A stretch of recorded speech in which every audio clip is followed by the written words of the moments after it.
안녕하세요. K-팝 댄스 지도사 강의를 맡게 된 한소희입니다. 여러분 K-팝 댄스 지도사 과정을 저희가 실습을 진행하기 전에 이론을 좀 진행을 해보려고 하는데요.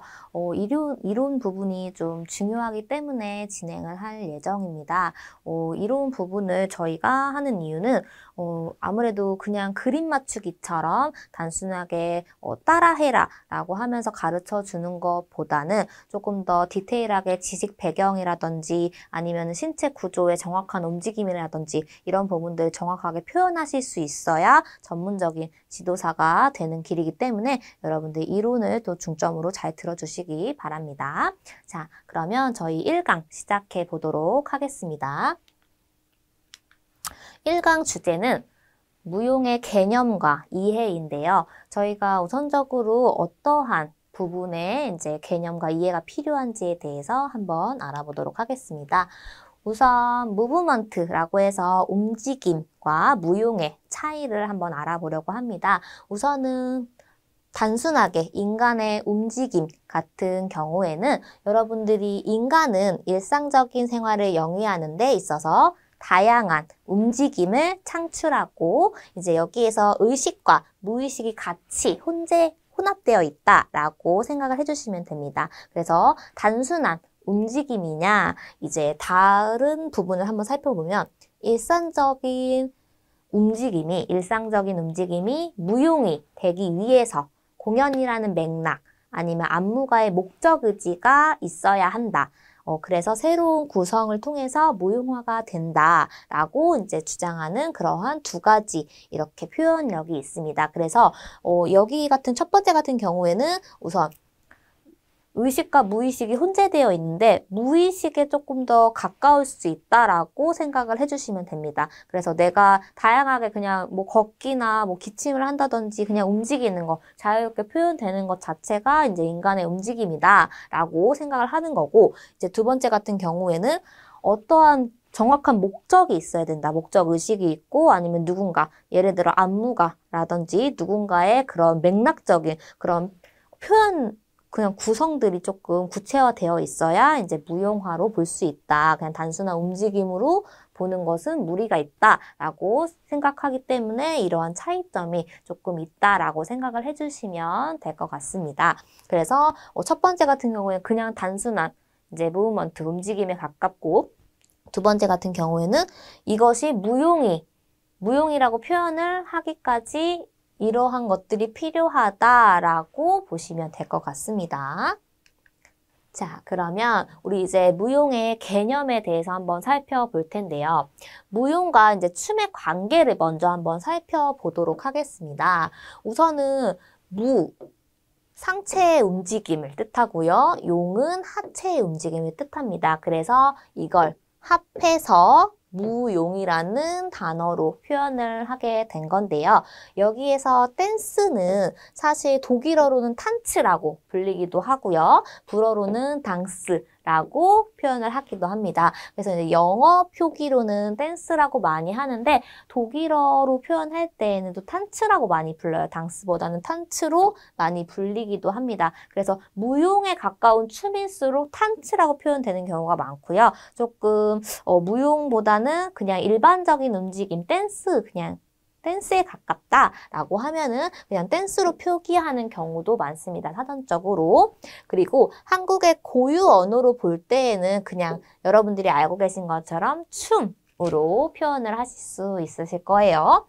그리고 사전적으로 정의되어 있는 것들을 보면은 우선 무용이란 강렬한 정서에 의해서 일어나는 근육의 활동이라고 합니다.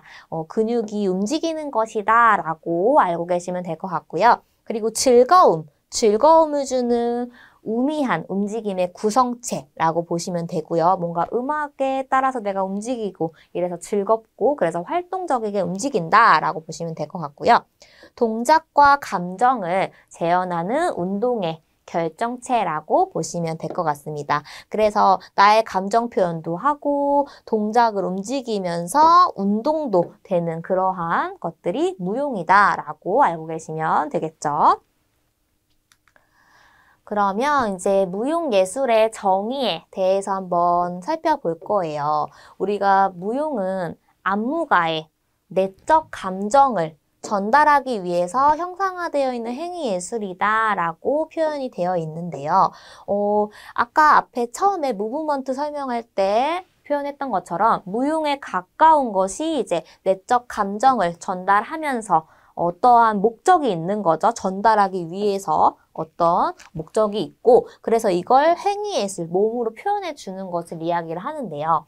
여기에서 이제 이제 학자가 이야기한 부분이 있습니다. 그래서 수잔 K 랭거 같은 경우엔 다이나믹한 이미지다. 뭔가 움직이고 뭐 화려하고 이런 동작들의 이미지로 보여줄 수 있는 그런 표현이고 무용을 하나의 현상이나 가상으로 보는 것도 있다라고 보시면 될 것 같습니다. 그리고 안젤승 학자 같은 경우에는 인간의 사상이나 뭔가 관념 또는 감각, 감정, 정서 등이 미학적 배경에 영향을 받는다라고 보기도 했습니다. 그래서 그냥 움직이는 것이 단순하게 즐겁고 뭐 이렇게 표현하는 것이 아니라 모든 뭐 가치관에 관련된 정서까지 해서 가치관에 관련된 것들이 뭔가 다 기초적인 배경에 영향을 받는다라고 볼 수도 있다라고 이야기를 하고 있고요. 그리고 본질적 체계 위에서 규격화되어 버린 기본 동작이나 아니면은 자유롭게 창출해낸 표현 운동의 연계를 통해서 안무로 나타나기도 한다라고 봅니다. 그래서 기본 동작들도 있지만 이걸 응용해서 다른 방식으로 창작적인 그런 표현이 연계되어서 함께 창작 안무로 나타나기도 한다라는 이야기를 하고 있는 거고요. 특정의 주제와 내용이 전달되는 그런 공간적이고 시간적인 그런 예술의 한 영역이다라고 보고 있다고 합니다. 그래서 여러분들이 이러한 무용을 조금 어떻게 표현하면 좋을지 아니면 어떠한 것에서 시작이 되고 창출해내는 것인지에 대해서 여러분들이 조금 생각해 보시고 고민해 보신다면 조금 더 표현해 내실 때 여러분들이 조금 더 진실되게 조금 더 창의적으로 나오실 수도 있다라고 저는 생각을 하고 있습니다. 그리고 우리가 이제 무용예술의 정체성에 대해서도 한번 살펴볼 텐데요. 우선은 기본적으로 모방론을 주장하는 분이 있고요. 그리고 표현론을 주장하는 입장도 있습니다. 우선은 모방론 같은 경우엔 아리스토텔레스의 모방론이 가장 대표적인데요. 우선은 스텝을 통해서 인간의 유형을 재현하고 행위 감정을 재현한다라고 이야기를 하고 있습니다. 그래서 이거는 말 그대로 걷는 모양이라든지 이런 단순한 행동을 통해서도 이것도 다 움직임을 표현한 것이다. 행위 감정을 재현한 것이다. 라고 이야기를 하고 있습니다. 그래서 동물을 따라하기도 하고요. 아니면은 사회를 반영하거나 일상적인 움직임이 전부 다 따라하는 형태의 일부분이다 라고 보실 수 있다 라고 표현을 하는 경우도 있고요. 다른 입장에서 보면은 말 그대로 그냥 표현론의 입장도 있습니다. 그래서 이제 이 경우에는 플라톤이라는 학자가 영감에 의해서 표현을 하는 것이다. 그냥 단순하게 움직이고 그냥 걷고 뛰고 이런 거 말고 어떠한 생각이 떠올라서 그 행동을 표현하는 것이다. 이게 표현론 입장입니다. 그래서 인간의 행동이 이제 생동하는 이미지 아니면 사고의 표현을 전부 다 움직임으로 표현이 된다라고 이제 이야기를 하는 것이고요. 음악이나 이제 무용가 같은 감정, 음악 또는 무용가의 감정이나 정서를 표현하는 것이다. 다 표현이라고 이야기를 하죠. 여기서 보면은.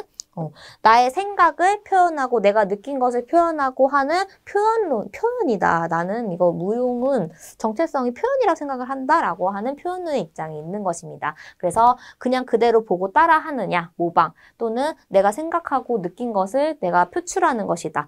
표현하는 것, 이 두 가지 입장이 있다라고 생각을 해주시면 될 것 같습니다. 우리가 또 이제 구체적으로 좀 살펴봐야 될 움직임이 있는데요. 라반의 에폴트 이론입니다. 여러분들 가장 많이 저희가 설명해야 되고 하는 움직임의 카테고리가 여기에 다 들어가 있는데요. 우선은 헝가리 출신의 무용 이론가이세요. 그리고 이제 신체 동작 표기법의 개발자이기도 합니다. 그리고 라반의 4가지 주요 움직임 카테고리가 중요하기 때문에 저희가 한번 다뤄볼 예정인데요. 여기에 4가지는 이렇게 신체와 형태, 그리고 공간, 그리고 에포트 이렇게 4가지로 한번 살펴볼 예정입니다. 어떠한 것들이 담겨 있는지 저희가 하나씩 살펴보도록 하겠습니다. 우선 신체 같은 경우에는 신체적 측면이라고 보시면 되는데요. 무엇으로 움직이는지, 무엇으로 움직이는가에 대한 이야기입니다. 그래서 이제 내적 의지 표현의 시작점이며 기능적인 면을 좀 담당을 하고 있다라고 이제 이야기를 또 하고 있는데요. 여기에서 신체, 바디 부분이 여러 가지가 있겠지만 여기에서는 이렇게 머리부터 피부 표현까지 전부 다 이렇게 나누어서 설명을 할 건데요. 우선 머리 같은 경우엔 우리 신체의 가장 위에 있죠. 가장 시작점에 있고 또 정신적인 측면을 담당을 합니다. 그래서 총체적인 면을 다 컨트롤이 가능해요. 저희가 생각하면서 어느 부분은 움직이고 어느 부분은 멈춰 있고 이런 부분들도 다 컨트롤이 가능하다라고 생각을 해주시면 좋을 것 같고요. 그리고 몸통 같은 경우에는 표현의 핵심적인 부분이죠. 이제 생각하고 나서 목 밑으로 몸통 부분이 이제 표현을 가장 시작되는 부분인데요. 표현을 하실 때 가장 핵심적인 부분이다라고 알고 계시면 됩니다. 그리고 팔 부분은 제스처를 하기 위해서 이제 만들어진 부분이에요. 예를 들어서 기분이나 느낌을 표현하는 것이죠. 몸통으로 예를 들어서 기본 리듬감이나 기쁜 마음을 흔들흔들 하는 것을 표현하고 있다면 팔 동작은 조금 더 디테일하게 내가 뭔가 기분이 좋은 것인지 아니면은 슬픈 것인지를 표현할 때 조금 더 디테일하게 잡아줄 수 있는 게 팔 동작이다라고 보시면 될 것 같고요. 여기에는 손까지 같이 보시면 좋을 것 같아요. 그리고 다리 부분을 보시면 지지하는 거, 우선 제대로 딱 중심부에 서 있어야 움직임이 편하기 때문에 지지와 이동, 또 동선 이동이 있을 수 있죠. 다리도 떼고 춤을 춰야 되기 때문에 지지와 이동을 위한 부분이라고 생각해 주시면 되고요. 관절 부분은 특정한 기능을 담당하는 것입니다. 그래서 몸을 우리가 구부릴 수 있어야 또 표현이 가능하기 때문에 관절 부분도 매우 중요하고요. 그리고 피부는 또 이제 외적인 면들, 손등이나 등이나 허리, 다리 앞면 등과 같은 그런 부분들이 있고요. 그리고 내면으로 보면은 안쪽, 손바닥이나 앞에 부분, 가슴, 배, 종아리, 허벅지 안쪽 이런 표현을 이제 근육 부분에 따라서 표현이 달라진다라고 설명을 드리면 좀 이해가 쉬우실 것 같아요. 피부가 곧 근육 부분이라고 생각하시면 됩니다. 예를 들어서 손등 같은 경우에는 근육을 보여주긴 좀 어렵기 때문에 손등이나 손바닥 그래서 활짝 폈을 때 뭔가 깜짝 놀라거나 아니면은 뭔가 젖혀지는 그런 자세 아니면 손등을 했을 때는 뭔가 다 반지를 끼는 표현이라든지 여러 가지 표현이 있을 수 있겠죠. 그래서 여기 손등 부분이나 손바닥 부분 이렇게 반짝반짝 이렇게 표현할 수도 있고 이런 부분이 있는가 하면 조금 더 디테일하게 들어가면은 뭐 종아리나 허벅지 뭐 이런 부분들은 솔직히 앞뒷면만 그냥 다른 것이지 표현하기에는 피부라고 보기보다는 근육으로 여러분들이 이해하시는 게 좀 쉽다라고 해서 근육이 조금 멋있게 갈라지면 굉장히 또 표현이 멋있게 보이기 때문에 이런 부분들도 여러분들이 참고하시면 좋을 것 같아요. 그래서 표현이 좀 많이 달라집니다. 이런 부분들 생각해 주시면 될 것 같고요. 그리고 형태, 스페이프, 형태를 보시면 몸의 형태를 말하는 거예요. 우리가 몸의 움직임이기 때문에 보면은 우리가 스페이프 플로우라고 해서 내면에서 흘러나오는 움직임입니다. 약간 그루브라고 생각해 주시면 되고요. 조금 마음이 생기고 움직임이 시작되는 곳이기도 합니다. 그래서 내가 음악을 듣고 어떤 감정이나 느낌이 생겼어요. 그거에 따라서 내가 움직임을 표현하는 것이다 라고 생각해 주시면 되고요. 그리고 또 호흡이 중요한 요소가 되실 수도 있습니다. 모든 운동이 그러하듯 호흡을 내뱉고 다시 들이마시고 하는 것이 나의 움직임이 조금 더 극대화돼서 보일 수 있게 도와주는 그런 역할을 합니다. 그래서 실제로 댄스도 아래로 내려갈수록 호흡을 깊게 내뱉기도 하고 아니면 위로 올라갈수록 반대로 그럴 때는 조금 더 깊게 들이마시면서 같이 몸을 올려주는 그러한 형태로 진행이 된다라고 알고 계시면 될 것 같아요. 그리고 다음 걸 보시면 이제 디렉셔널 스페이프라고 해서 몸이 움직여서 어떤 모양을 이제 만들어내는 것을 이야기를 합니다.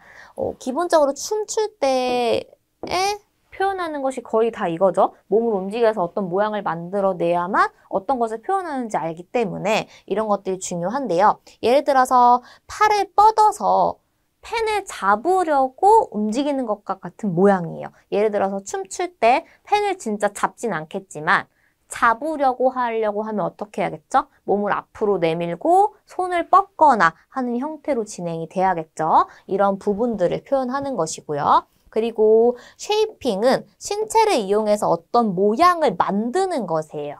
어떤 모양을 만들어내는 것인데 이거는 또 반대로 펜을 잡아 들고 허공에 어떤 그림을 그리는 것입니다. 그래서 펜을 뭐 잡으려고 했던 그런 스페이프 모양 말고 이 펜을 이용해서 뭔가 동그라미를 그릴 수도 있고요. 뭔가 하트 모양을 이렇게 그릴 수도 있고요. 다양하죠. 별을 그릴 수도 있고 이렇게 하면서 얘들 펜 없어도 손가락으로도 많이 합니다. 별 표시 어떻게 그릴 건지 이런 부분들이 조금 살짝 다른 부분이다 라고 생각을 해주시면 될 것 같고요.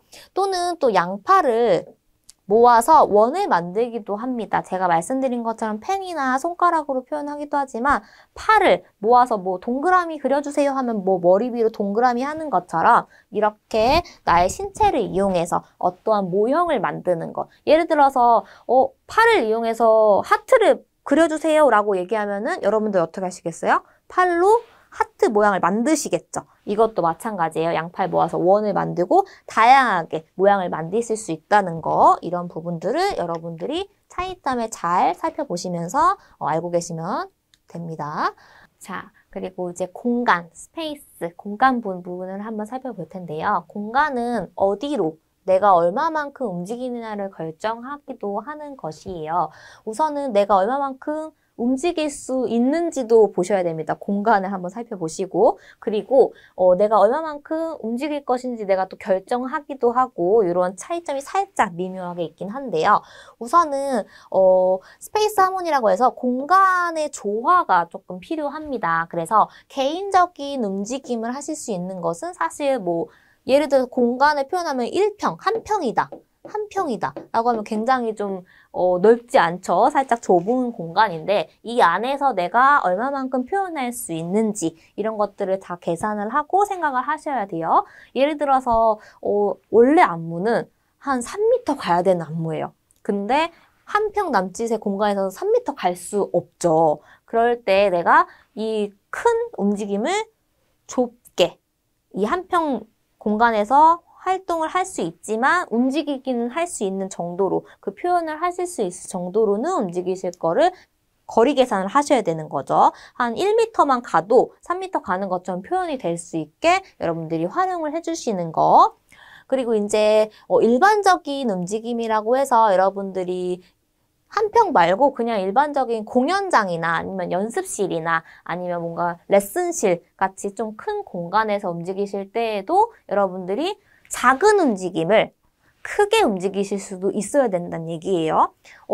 작은 공간에서는 작게, 큰 움직임을 작게 축소해서 움직였다면 되게 작은 손가락 움직임을 표현을 하는데 예를 들어서 공간도 거의 안 움직여요. 그 제자리에서 움직이는데 예를 들어 공간이 너무 커요. 그런 경우에는 나의 움직임이 잘 보이지 않겠죠. 그래서 조금 최대한 보일 수 있도록 조금씩 더 크게 표현을 한다든지 이런 것들을 여러분들이 생각을 하시면서 움직임들을 다 표현을 하셔야 된다라는 이야기입니다. 그리고 개인의 공간도 있어요. 키니스페어라고 해서 개인의 공간도 있는데 우선은 몸에서 0에서 15cm 정도 떨어진 곳에서 움직일 때 이제 여러분들이 집중하고 섬세하게 표현할 수 있는 것인데요. 이걸 니어라고 합니다. 그래서 제가 아까 설명드렸던 개인의 움직임을 이렇게 표현하면은 좋겠죠. 최대한 가까이에서 움직임을 표현할 수 있게 해주시는 게 좋다. 그리고 미들은 몸에서 15에서 30cm 정도 떨어진 곳에서의 움직임입니다. 그래서 조금 니어에서 했을 때는 정말 요 안에서만 움직였다면 그래도 15에서 30cm 정도는 요 정도는 할 수 있거든요. 움직이실 수 있는 거. 어느 정도 스텝은 다 밟으실 수 있어요. 움직임 표현하실 때 동선이나 이런 것들은 웬만한 거는 움직이실 수 있다라고 볼 수 있기 때문에 이런 부분들을 자유롭고 조금 편안하게 그리고 안정감 있게 또 프리하게 움직이실 수 있게 표현을 하시는 거 가능하다라고 생각하시면 될 것 같고요. 그리고 for라고 해서 약간 몸에서 이제 크게 움직여요. 30cm 이상 떨어진 곳. 그래서 조금 건너뛰기를 한다든지 좀 멀리 간다든지 아니면 공간을 최대한 활용을 한다든지 아니면 동선을 좀 많이 활용한다든지 해서 이용을 하실 수 있습니다. 그래서 개인적인 움직임, 퍼스널 스페이스에 가까울수록 여러분들이 이렇게 니어에 가깝다라고 보시면 되고요. 제너럴 스페이스, 일반적인 큰 공연장이나 좀 활동을 할 수 있을 만한 그런 공간에서 한다라고 했을 때는 뻐에 가깝게 가실 수 있다라고 보시면 될 것 같습니다. 그리고 여러분들 이제 레벨, 높이도 좀 중요한데요. 여기서 말하는 거는 뭐 높이 뛰기 이런 것보다는 이제 위에서 내가 무게 중심이 좀 위에서 할 건지 조금 아래에서 할 건지 이런 것들을 이야기하는 것이에요. 그래서 무게 중심 높이를 생각해 주시면 되는데요. 하이 말 그대로 위에서 움직이는 겁니다. 그래서 조금 더 중심을 위로 올리셔서 하는 거. 그 다음에 미들은 그냥 편안하게 서서 진행하시는 거. 그리고 로우는 조금 더 다운, 앉아서 내가 무릎을 굽히거나 해서 조금 더 앉아줄 수도 있겠지만 중심 자체를 조금 더 다운, 앉아서 올라가고 해주는 그런 동작들이다라고 생각을 해주시면 될 것 같습니다. 그래서 완전히 또 활동적인 면으로 보면은 위로 하면 조금은 점프로 보실 수 있고요. 미들은 그냥 제자리에 서 있는 거, 앉아서 보면은 완전히 더 바닥으로 더 앉는 거 이렇게 생각해 주셔도 됩니다. 그래서 조금 더 레벨 부분들도 여러분들이 보셔야 된다라고 여러분들이 생각해 주시면 될 것 같습니다. 그리고 어디로 얼마만큼 이제 움직이냐를 결정하는 것이라고 이야기를 했는데요. 이 경우에는 인간의 움직임을 이제 라반은 질적인 면과 양적인 면으로 나누어서 분류를 합니다. 그래서 라반의 움직임은 교수법에서 제일 중요한 부분입니다. 그래서 저희가 여기 이 부분을 다루고 있기도 하고 제가 설명을 드리는 이유이기도 합니다. 그리고 시간, 무게, 공간, 흐름 4가지 움직임으로 또 이해를 하셔야 되는데요. 그렇지만 이걸 또 이렇게만 이해를 한다고 하면은 창의적인 몸짓 표현이나 주제 표현을 가르치는데 이제 문제가 어깨끄름 진행을 해야 됩니다. 예를 들어서 이거를 이해를 다 했어요. 다 했는데 또 창의적인 몸짓이나 이거에 생각이 또 너무 멈춰져 있으면 안 되겠죠? 그래서 이 부분을 최대한 여러분들이 잘 공부하시고 잘 받아들이면 창의적인 몸짓 표현이나 주제 표현을 하는 데에도 문제가 없다라는 이야기를 하고 있는 것이고요. 그리고 춤 표현의 매개 동작은 심층 구조나 포면 구조를 동반한다라고 보시면 됩니다. 그냥 조금 마음적인 부분도 있고 겉으로 보여지는 부분도 같이 동반해서 간다라고 생각을 해주시면 될 것 같고요. 인간의 행위는 주관성과 객관성 2가지 의미를 같이 표현을 합니다. 그리고 인간의 움직임에는 상징성이 항상 있습니다. 그래서 아까 제가 방금 앞부분에 보여드렸던 것처럼 뭐 손가락 하트가 있을 수도 있고 뭐 머리 위로 손 위로 동그라미 뭐 이런 상징적인 움직임들이 있을 수 있다. 그리고 이 상징성에 기호를 적용하는 것이 무용, 즉 춤이다 라고 보시면 될 것 같습니다. 자, 그리고 다음으로 이제 에포트, 움직임의 동기나 마음가짐에 대해서도 한번 살펴볼 텐데요. 여기에는 이제 시간, 무게, 먼저 한번 살펴보도록 하겠습니다. 자, 에포트 부분에서도 보시면 시간이 나와 있는데요. 인간 움직임에 있어서 시간이란 각 부분이 여러 가지 속도로 움직일 수 있는 능력을 이야기합니다. 그래서 시간은 곧 여기서 말하는 시간은 속도이다. 움직임이 빨리 할 건지 느리게 할 건지 이런 것들을 이야기하는 건데요.